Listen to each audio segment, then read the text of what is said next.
company. Nisha, thank you. It's now over 40 years since Muammar Gaddafi came to power in Libya. And during that time, hundreds of people have been detained for being critical of his regime. Many of them are known to have been killed. Some have simply disappeared. Well, one of them is a man called Jaballa Matar, regarded as a leader of the Libyan opposition when he was kidnapped from his Cairo home 20 years ago. Since then, his family have had just 2 letters from him and have feared the worst.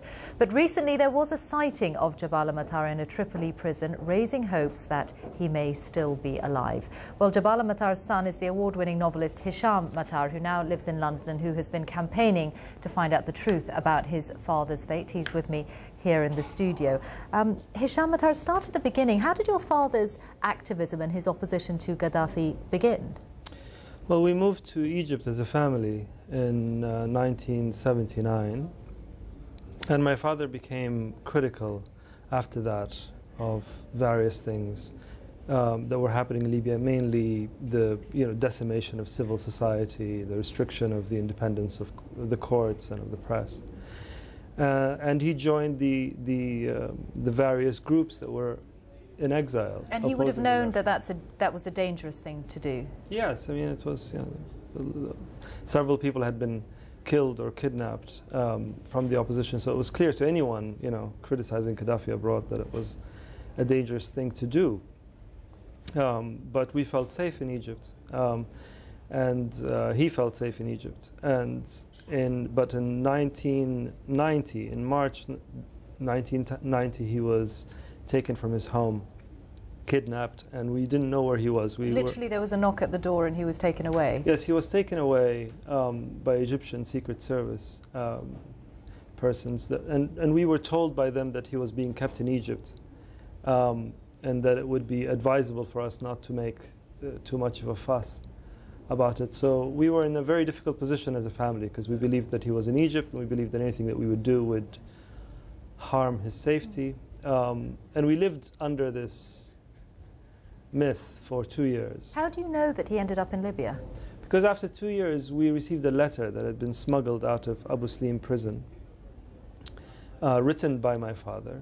And in it, he details everything that has happened. That, in fact, the day after he was taken, so he was taken on the 12th of March. The following day, he was on a private airplane going to Libya, and he was put immediately in Abu Slim. He was interrogated, he was tortured, and he spent.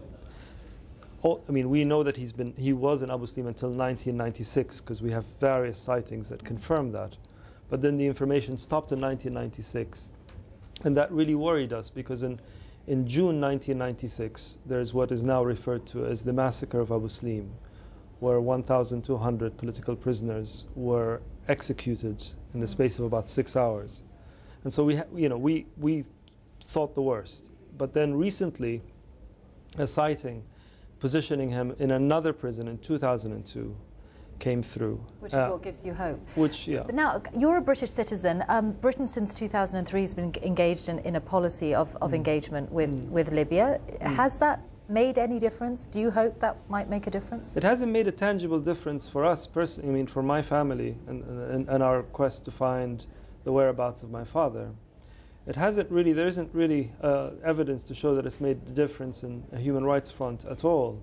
But the hope that it will. It's a process, and hopefully the British government would play a constructive role in helping Libya to address these past atrocities. Of course, there are many prisoners, political prisoners in Libya, and very few of them, if any of them, would have someone in the West with your kind of profile fight for that cause.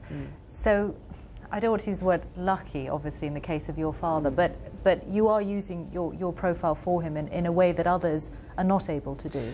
My issue is not a political issue. It's purely a humanitarian issue, and it's a son's quest. I'm not a representative of anything except myself. And you want to find out. And I want to know what happened to my father. Look, I am 38. No, I'm not. I'm 39.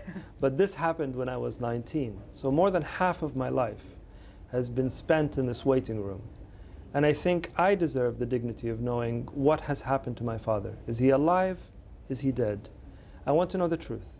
And I think this is it would be a gesture that would make Libya come closer to its claims of reform, addressing not only the absence of my father, the disappearance of my father, but other cases too, of course. Yeah.